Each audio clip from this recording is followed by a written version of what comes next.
Everybody, and welcome to today's blog video episode, and I will be giving you guys advice on selling model train collections. These are my tips from my experiences, so these tips may work for you and they may not work for you.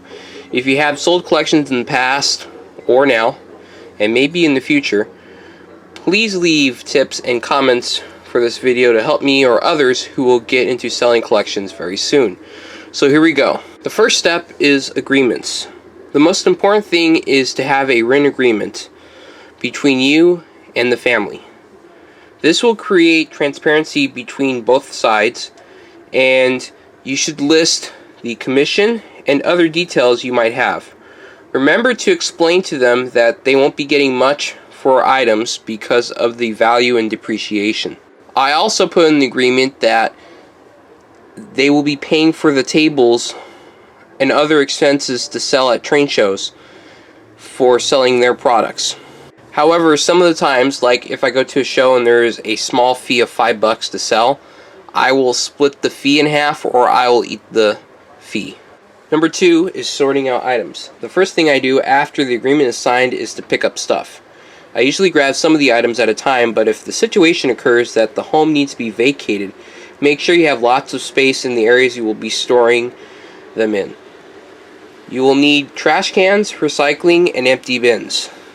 I sort out the boxes to find the items, return them to their boxes if possible, and any item that isn't worth reboxing, I save the boxes to sell for $1 or offer them for free if the item isn't available.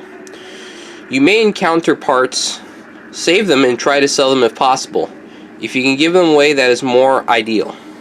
In many of these collections I go through it, and with the San Diego All Gauge Toy Train Association, we have something called a freebie table. And every year we have all the stuff that people no longer desire, and it's put on a table, and basically what they do is everyone lines up, the table is covered, and no one's allowed to touch anything until after one of the guys does the countdown.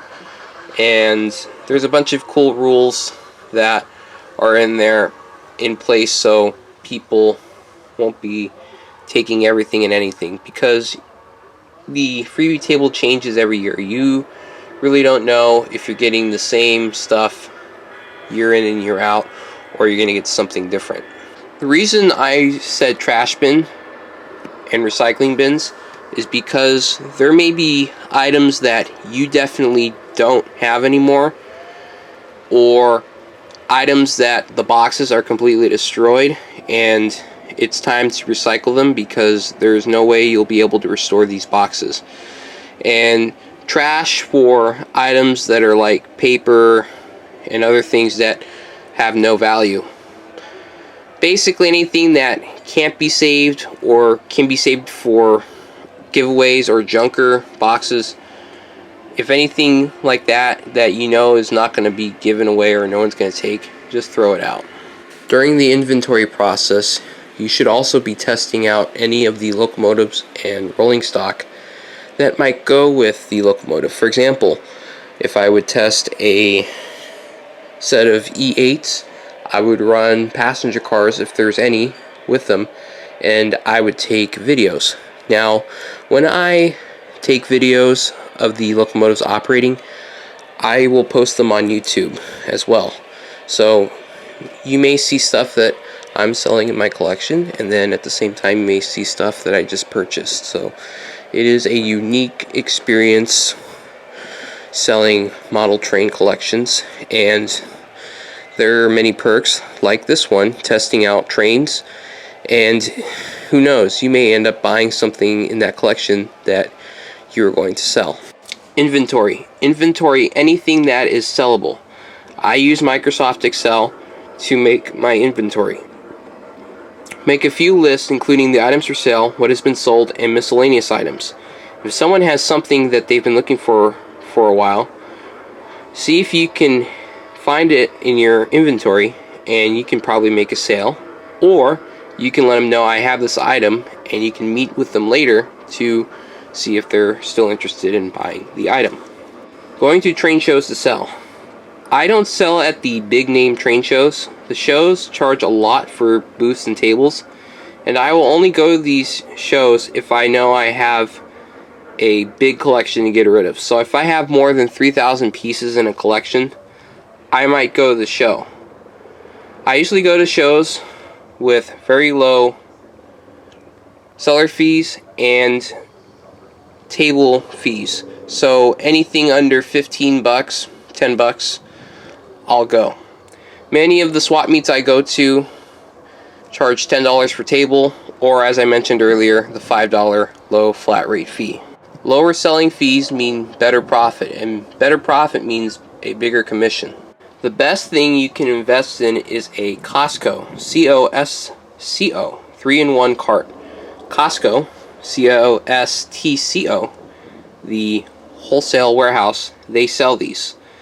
And they range from $79.99 to $99.99, and it's a pretty good deal.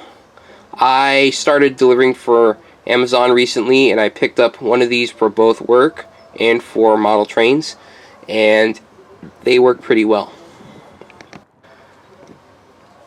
My fifth and final tip for now is commission, payout, and post-sale inventory. Throughout the show, anytime you sell an item, take it off the inventory list. I crossed it out, and the price it was sold for is written next to it.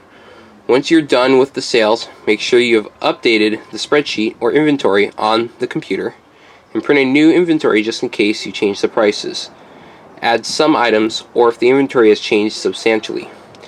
After the inventory is done, I will count out the money. If the family is in town, I will meet with them to give them the money, and then they will pay out the commission. If they're out of town, I will write up an invoice to send to them, and also work out any other dealings with the cash. I also show a video and send it to them for proof of doing the calculations so everything is correct. So these are the major tips that I use to sell collections. And like I said, if you have more tips, please share them in the comments. Thank you guys for watching, and I'll see you guys next time. Thank you for watching this video. If you like what you saw, please hit the like button. If you haven't done so yet, please subscribe for more content. If you know someone who might like this video, recommend it to them and encourage them to subscribe.